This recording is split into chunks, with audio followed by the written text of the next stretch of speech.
देखिए यहाँ पे सबसे पहले समझते हैं, अगर आपका आईआरसीटीसी का अकाउंट जो है वो सस्पेंड हो गया है या ब्लॉक हो गया है, इसके रीज़न तो समझेंगे, बट एक मेजर रीज़न क्या होता है ना, 90% क्या होता है, लोग क्या करते हैं, काफ़ी टाइम तक लॉगिन नहीं कर रहे होते। लॉगिन का मतलब मैं यहाँ पे ये कहना चाहता हूँ, फॉर एग्जांपल अगर आपने 6 महीने तक लॉगिन नहीं किया और उससे आप लॉगिन करते हो तो आपको मिलता है मोबाइल ओटीपी और ईमेल आईडी का ओटीपी।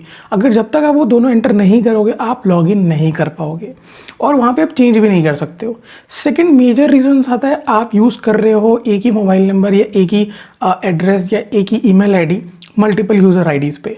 हालांकि मोबाइल नंबर आप यूज़ नहीं कर सकते मल्टीपल चीज़ों पे, बट फिर भी कहीं ना कहीं उसका इस्तेमाल हुआ जा रहा है।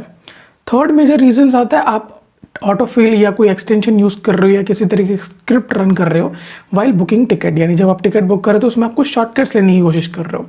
तो बेस्ट है कि ये सब 3 जो 4 रीजंस है, ये सारे रीजन से आपका जो अकाउंट है ब्लॉक हो जाता है।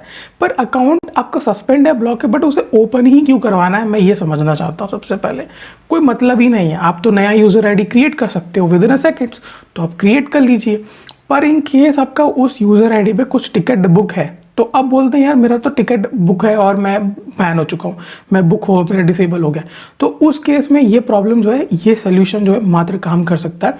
तो आपको एक ईमेल आईडी और जो मेल करने का जो तरीका है वो भी मैंने डिस्क्रिप्शन पे एक लिंक दे दिया है, उस पर आप मेल कर दीजिए उनको। इनको मेल करने के बाद आपको ये लोग आपको प्रॉब्लम बताएंगे कि ये चीज़ की वजह से आपका प्रॉब्लम है, तो आप उनको क्लियरली स्टेट कीजिएगा कि मुझे मेरे पीएनआर नंबर तो शेयर कर दीजिए। अगर समझ लीजिए कोई रिस्पॉन्ड नहीं देखने के लिए मिलता है तो आपने जो ईमेल आईडी दिया होगा ना उस पर टिकट पक्का आ जाता है।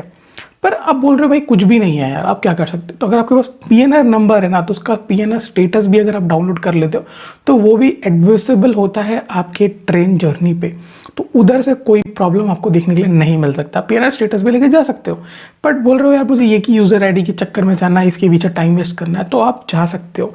अब होता क्या है, यहाँ पर एक सिंपल सा तरीका समझते हैं। जिस तरीके से तत्काल सॉफ्टवेयर जिस तरीके से बढ़ रहा है तो उसको लेके प्रिकॉशंस आईआरसीटीसी लेता रहता है, आए दिन आरपीएफ की टीम हमेशा बैठी होती है। इस केस में होता क्या है, मैक्सिमम टाइम पे एक ही आईपी एड्रेस से मैक्सिमम यूज़र आईडी क्रिएट किए जाते हैं। अगर एक तत्काल सॉफ्टवेयर बुक कर रहे हो तो एक चीज़ याद रखना, उसमें बहुत सारे यूज़र आईडी की ज़रूरत होती है, 200 300 कभी कभी बहुत ज़्यादा।